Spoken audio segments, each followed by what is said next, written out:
Greetings, hobbyists. Card Shop Live. Loupe, Drip, whatnot. You heard of them?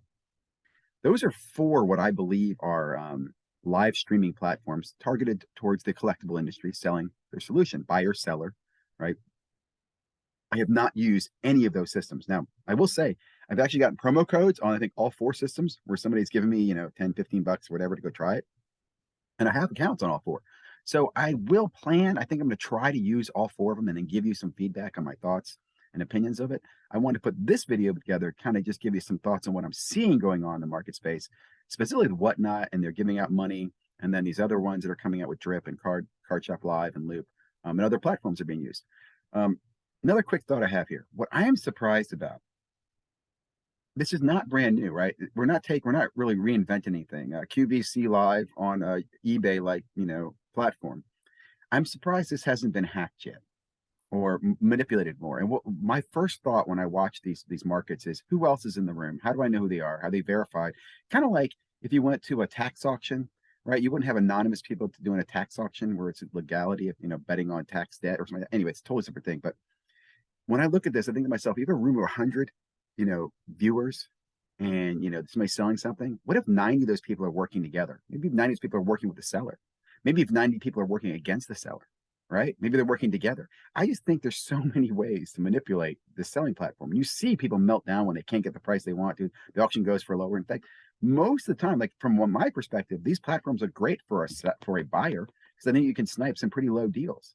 Another thing is, most of these sales never get recorded as comp, so people don't know. Like, I can find a card for $1 that it's on eBay, then comp for $10 that I can sell for $5, right? And the person thinks they're getting a deal, and I just realized I 5x my money. So I see that arbitrage opportunity with this stuff. But I wonder, is this going to last? Is it long term? Is it good? Is it good for the hobbies? Another quick point I'll make: you see Funko Pops in the back, right? And a lot of us collect more than one thing. No surprise, right? Everybody's talking about the Hasbro and the MTG cards, right? Funko Pop community seems to have been hit first with the Whatnots, right? And there's some people who love Whatnot and Funkos, and there's other people who hate it, do not like it at all. And apparently there's similar things where it gets Funko influencers were, selling and auctioning stuff. I think what makes, from my perspective, Funko and cards different is that you can get a lot more transactions on sports cards because they're easier, smaller, and quicker to ship. And to ship you 10 out, where Funkos harder to ship, harder to, get out, right? So I think that's a big reason why, Whatnot kind of has moved more towards card community. But it is interesting, if you watch these other communities, right, to see what happened in one can echo into another, or maybe they'll learn their lessons. So let's take a quick second. I'm going to jump into different platforms and show you what my plans are. In no particular order, I'm going to start with Loupe, because from my perspective, Loupe was the first platform that I heard about. I remember this back in 2020, and in the beginning, it really was the first platform that brought breakers together. It really was a breakers platform. I met a guy locally. We were chasing retail, and he told me he was on Loupe. He got verified. I looked at doing it, but it's just not something I've ever wanted to really get into. Is breaking. I enjoy breaking for my friends and my kids, but I don't want to be shipping people's cards to them. I just don't want to deal with it. Don't want to deal with customer service. But this was, in my opinion, the first platform that started by combining breakers, and it really when I think Loupe, this is the kitchen breaker platform. It took anybody in their kitchen and made them look like they're legit, like they're a company, like they're a business. Not a big fan of that, in my opinion. In fact, I personally think a lot of the kitchen breakers need to and will go out of business in the future because there's no margin for them anymore. They're not getting allocation. So again, I'll just stop on my rant, but I have not used Loupe. I've logged in, I've watched some Loupe stuff. I will say Bench Clear Media is going to be doing an event on Tuesday, the 22nd, where they're going to be auctioning cards. And I will be honest, I'm probably going to participate in that. I'm a Bench Clear Media fan. I think I have some credit here on the account. So I'm going to probably be the first time I'll use Loupe. Maybe once before that, just to understand the system, but on that auction. Now, I'll also say, apparently the 1-minute auctions is brand new to Loupe. It's something they did not have in their technology until recently. So Whatnot was up on them, and that's why Whatnot was doing well. Quick comment I'll make. I do believe Whatnot will fail because I think they're overspending. I'm looking like .com. They remind me of like a .com company just burning money. But I think one of these other companies will benefit from the lessons learned and the publicity that Whatnot's going to break in the way for them. So just my thoughts there. The next one, I guess, would be Whatnot that came to my attention. I'm gonna do Whatnot last.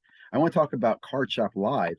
This one's interesting to me because this came out of Mike Geo, and the other dude. So it's kind of cool if you're a hobbyist, you've been following the hobby boom. You get two guys there, created their own little, sports card world. They got a YouTube channel, they got a podcast, and then they got funding. Here's the real cool thing.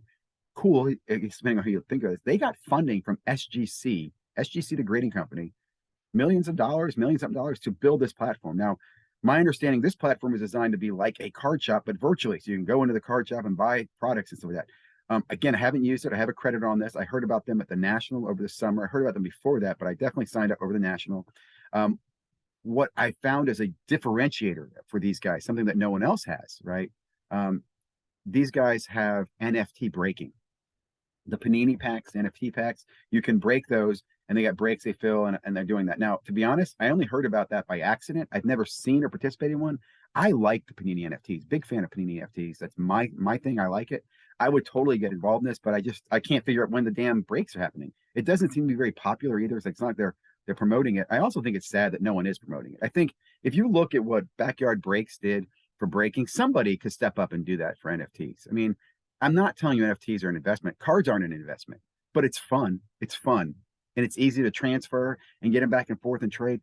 I would love to talk to Panini. They need to add more value. And I'm not talking value in the cards, but value in participation, maybe contests, leaderboard that they could, sponsor that. I think would really, I don't know, make the NFT thing take off. But hey, no one's listening to me. Don't worry. But again, we'll be trying Card Shop Live, probably for the NFT platform. I will say I reached out to Geo. If you watch this video, back at the National, I wanted to try to test your system as a seller. You guys never got back to me. I have your phone number, called you, left you a message. You never got back to me. You keep saying, oh, you're that Ziggy Yes guy. Screw that, dude. You keep making excuses why you're not working. I think it's rude. I think it's a very rude business practice.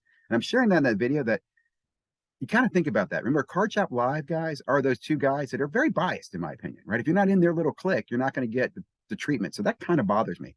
I feel like Loupe, Whatnot, and Drip One, at least in my opinion, aren't as biased as this Card Shop Live one is, guys. The NFT thing, you have that little monopoly on it. I think it's bullshit. And you should share that with more people. And it irks me.